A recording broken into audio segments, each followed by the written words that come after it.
Acheter des actifs et non pas des passifs. Ici, Robert veut faire la distinction entre un actif et un passif, parce que la plupart des gens croient qu'ils ont un actif alors qu'en réalité ce qu'ils ont est un passif. Pour bien commencer, il faut savoir que dans des termes assez simples, un actif, c'est tout ce qui fait rentrer de l'argent dans votre portefeuille. Un passif, c'est ce qui fait sortir de l'argent de votre portefeuille. Il dit que si vous voulez devenir riche, n'achetez que des actifs.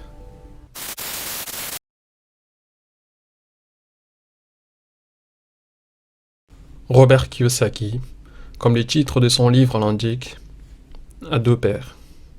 Un père pauvre, qui est son père biologique, et un père riche, qui est le père de son ami Mike, et aussi l'ami de son père. L'histoire de Robert Kiyosaki commence à partir d'un simple constat. Robert avait 9 ans et était inscrit dans une école où fréquentaient des enfants de parents riches. C'était un heureux hasard qui a fait que Robert allait à la même école que ses enfants, puisque, le dit-il, si lui et son père avaient habité quelques rues à côté, il aurait été inscrit dans une autre école. Un jour, l'enfant qu'il était demandé à son père biologique de l'apprendre comment devenir riche. Son père lui répond que pour devenir riche, il faut apprendre à faire de l'argent. Et papa, comment fait-on de l'argent ? Là commençaient à se dessiner les limites de son père biologique en ce qui a trait à l'intelligence financière. Il ne savait pas quoi répondre à son fils. Robert et son meilleur ami Mike avaient interprété littéralement le sens de l'expression « il faut apprendre à faire de l'argent » et commençaient à couler des pièces de plomb dans une moule pour en faire des pièces d'argent. Son père les demanda d'arrêter et leur dit qu'il n'était pas celui à qui il devrait poser la question de comment devenir riche. Et les recommanda d'aller voir le père de Mike. C'est lui qui jouera la figure du père riche. À cette époque, le père riche n'était pas encore riche en tant que tel, mais avait quelques commerces et quelques biens en plus de l'état d'esprit d'un homme riche. Et c'est là où commencent les leçons que Robert Kiyosaki véhicule jusqu'aujourd'hui. Le père de Mike, qui est le père riche, ne voulait pas apprendre la richesse aux enfants par le biais de l'éducation traditionnelle. La première chose qu'il a faite pour qu'ils comprennent que les riches ne travaillent pas pour de l'argent et qu'il les a embauchés à travailler pour lui sans les payer quelconque salaire significatif. Les enfants voulaient résister, mais il leur dit que c'est apprendre ou à laisser. Si vous voulez apprendre comment gagner de l'argent, soit vous me suivez, sinon ne me faites pas perdre mon temps. Les deux enfants commencent alors à travailler tous les samedis pendant 3 heures du temps, en sacrifiant le temps qu'ils passaient avant à se divertir. Pendant la 4e semaine de son travail, Robert, qui ne voyait aucune utilité à travailler pour un salaire insignifiant, et qui ne voyait non plus aucun enseignement sur comment apprendre à gagner de l'argent, décide naturellement d'abandonner. « J'en ai assez, dit-il. Il nous apprend rien, là. » Là, son ami Mike sourit. « Pourquoi tu souris, toi ? » ?»« Parce que mon père m'a dit que cela arriverait, et qu'il faut aller le voir le jour où tu voudrais abandonner. » Pourquoi le père riche les a embauchés sans les payer quelconque salaire significatif ? Pour les faire comprendre que les riches ne travaillent pas pour de l'argent. Ils mettent de l'argent à travailler pour eux. C'est la première leçon d'un père riche, père pauvre. La conséquence de cet enseignement, c'est que, quelques jours après, Robert et son ami Mike avaient eu l'idée de créer un club de lecture où les enfants de leur âge pouvaient venir lire des bandes dessinées. Ils ramassaient des BD usées, les avaient organisées dans le sous-sol du père de Mike et embauché la petite sœur de Mike. Là, les enfants de leur âge venaient lire des BD de leur choix et la sœur de Mike veillait à ce qu'ils payent leur entrée. Les riches ne travaillent pas pour de l'argent. L'argent travaille pour eux. Robert et Mike continuaient leur leçon avec le père riche, pendant que leur club de lecture les faisait générer de l'argent sans leur présence. Il faut bien croire qu'ils ont bien assimilé la première leçon. Deuxième leçon. Acheter des actifs et non pas des passifs.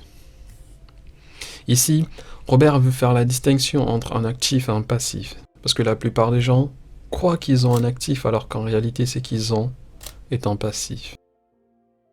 Pour bien commencer, il faut savoir que dans des termes assez simples, un actif, c'est tout ce qui fait rentrer de l'argent dans votre portefeuille. Un passif, c'est ce qui fait sortir de l'argent de votre portefeuille. Il dit que si vous voulez devenir riche, n'achetez que des actifs.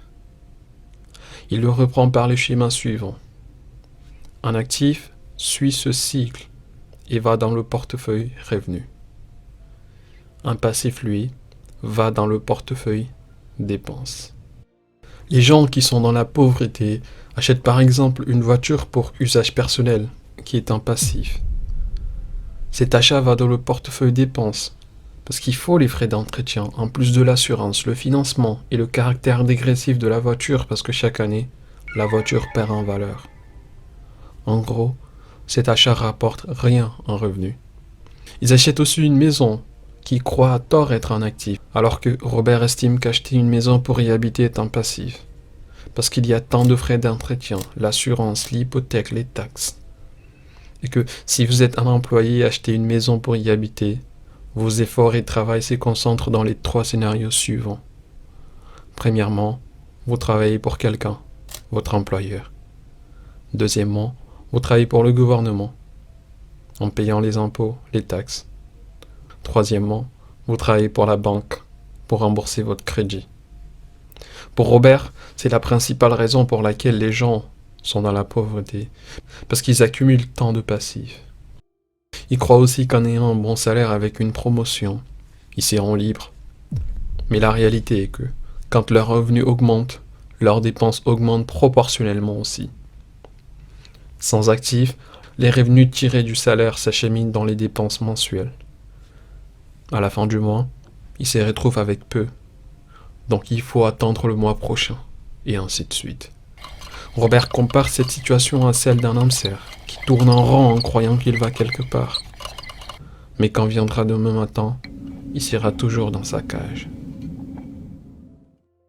Alors que les riches de leur côté remplissent la casse des actifs, ils achètent par exemple des maisons pour les louer, ce qui les génère des revenus tous les mois dans le portefeuille revenu. Ou encore des actions qui leur génèrent des dividendes. Ou encore achètent et revendent des biens avec un plus-value.